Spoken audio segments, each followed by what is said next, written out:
तो जैसा कि हम बात कर रहे थे कि आशावादी व्यक्ति अपने परिणामों का कारणात्मक गुणारोपण मुख्यतः बाहरी, अस्थिर और विशिष्ट कारकों के लिए करते हैं। तो यहाँ हमें ये समझना बहुत आवश्यक है कि ये बाहरी और आंतरिक या अस्थिर और स्थिर या विशिष्ट और व्यापक जो कारक हैं वो क्या होते हैं। तो हम देख सकते हैं कि स्टेबल या स्थिर कारक वे हैं जो कि जिनमें परिवर्तन संभव नहीं है, अर्थात व्यक्ति कुछ ऐसे कारण बताएगा जो कि आगे चलकर बदले नहीं जा सकते, जिनमें परिवर्तन नहीं हो सकता।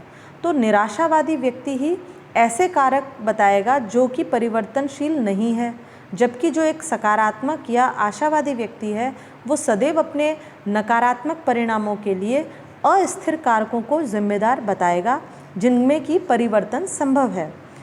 यानी अगर एक स्टूडेंट है तो वह ये कह सकता है, यदि उसका परीक्षा परिणाम अच्छा नहीं आया तो एक स्टूडेंट जो आशावादी है वो कहेगा कि परिणाम अच्छा नहीं आया क्योंकि मैं ज़्यादा मेहनत नहीं कर पाया, या मैं एग्ज़ाम में समय पर नहीं पहुंच पाया, या इस साल का पेपर टफ था। तो ये तीनों ही ऐसे कारक हैं जो दर्शा रहे हैं कि इन सब में परिस्थितियों में परिवर्तनशीलता आ सकती है। वो समय पे पहुंच सकता है, वो अधिक मेहनत कर सकता है और पेपर न हो सकता है अगली बार इजी आ जाए। लेकिन अगर एक निराशावादी व्यक्ति है तो वो इसका कारण बताएगा कि मुझसे तो पढ़ाई ही नहीं होती, मेरा जो टीचर है वो सारे टीचर मुझसे परेशान हैं, मैं तो एग्ज़ाम अच्छा दे ही नहीं सकता। तो ये ऐसे कारण हैं जो स्थिरता को दर्शाते हैं कि वो एग्ज़ाम अच्छा दे ही नहीं सकता, उससे पढ़ाई होती ही नहीं। दैट मीन्स वो फिक्स है कि वो ये काम कर ही नहीं पाएगा, भविष्य में भी वो इस चीज़ के लिए निराशावादी है कि वो अच्छा रिज़ल्ट दे ही नहीं सकता। इसी तरीके से अगर हम बात करें इंटरनल और एक्सटर्नल कारकों की, तो आशावादी व्यक्ति सदैव ही अपने नकारात्मक परिणामों के लिए बाहरी परिस्थिति को जिम्मेदार ठहराएगा। अर्थात क्योंकि बाहरी परिस्थितियाँ वो ऐसी होंगी, अर्थात आंतरिक कारकों का तात्पर्य है कि वह अपने नकारात्मक परिणाम के लिए स्वयं को जिम्मेदार ठहराएगा। वह कहेगा कि मैं इस कार्य को करने योग्य ही नहीं हूँ, मैं ये कर ही नहीं सकता, मुझसे ये होता ही नहीं, मैं इतनी पढ़ाई कर चुका हूँ और कितनी करूँ, मैं कितने घंटे पढ़ता हूँ तो भी कुछ नहीं होता।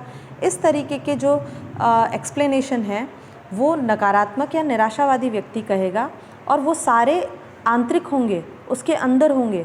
जबकि जो आशावादी व्यक्ति है वो एक्सटर्नल फैक्टर्स पे ज़्यादा फोकस करता है, बाहरी कारकों पर। अर्थात वो कह सकता है कि सिचुएशन सही नहीं थी, एग्ज़ाम टाइम में बहुत ज़्यादा डिस्टर्बेंस हो रहा था, पेपर का जो फॉर्मेट था वो हमारे सिलेबस से अलग आ गया। तो इस तरीके के जो कारक हैं वो बाहरी कारक हैं जिनमें कि परिवर्तन संभव है या वो चाहे तो परिवर्तन हो सकता है। और इसमें एक सकारात्मक या आशावादी व्यक्ति की उम्मीद नज़र आती है।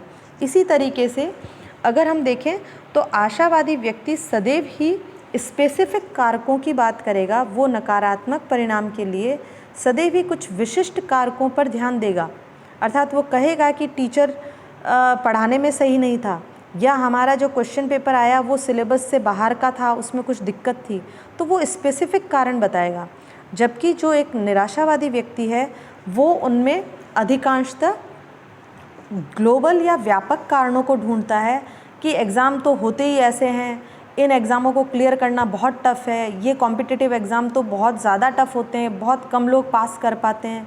तो इस तरीके के जो विचार हैं वो व्यापक, एक छोटी सी चीज़ को वो व्यापक नज़रिए में रख लेगा कि ये तो संभव ही नहीं है, हो ही नहीं सकता। तो ये बेसिक जो एट्रीब्यूशन स्टाइल में जो अंतर है वो आशावादी और निराशावादी व्यक्तियों में यही है कि आशावादी व्यक्ति अपने नकारात्मक परिणाम के लिए सदैव ही बाहरी, अस्थिर और विशिष्ट कारकों को असफलता का कारण बताता है, जबकि निराशावादी सदैव ही स्थिर, व्यापक और आंतरिक कारकों को बताता है। और इस तरीके से आप देख सकते हैं कि यदि हम बात करें किसी भी बुरी घटना का अनुभव होने पर व्यक्ति उसमें आंतरिक कारक यदि ढूंढने लगे, यदि वो उसमें व्यापक कारकों को ढूंढने लगे तो वो एक निराशावादी व्यक्ति है, जबकि आशावादी व्यक्ति इसके विपरीत कार्य करता है। तो ये बेसिक डिफरेंस है और इसके आधार पर हम आशावादी और निराशावादी व्यक्ति में अंतर स्पष्टतः बता सकते हैं। आशावादी सदैव ही आगे के लिए, भविष्य के लिए उम्मीद छोड़ता है, उम्मीद रखता है कि भविष्य में ये चीज़ सुधर सकती है, सही हो सकती है। जबकि निराशावादी व्यक्ति अपने कई चीज़ों पे रिजिड होता है, बहुत ही स्टर्बन होता है या दृढ़ होता है, और वो ये सोच कर चलता है कि भविष्य में भी कोई फ्यूचर नहीं है, कोई उम्मीद नहीं है इस चीज़ के नकारात्मकता के सुधरने की। तो ये बेसिक डिफरेंस है। इस तरीके से हम देख सकते हैं। आपको इस एक जो चित्र है इसमें भी आपको दिखाया गया है कि जो नकारात्मक व्यक्ति है वो सदैव ही नकारात्मक चीज़ों या परिणाम के पास रहता है, जबकि सकारात्मक व्यक्ति उनसे एक डिस्टेंस मेंटेन करके रखता है।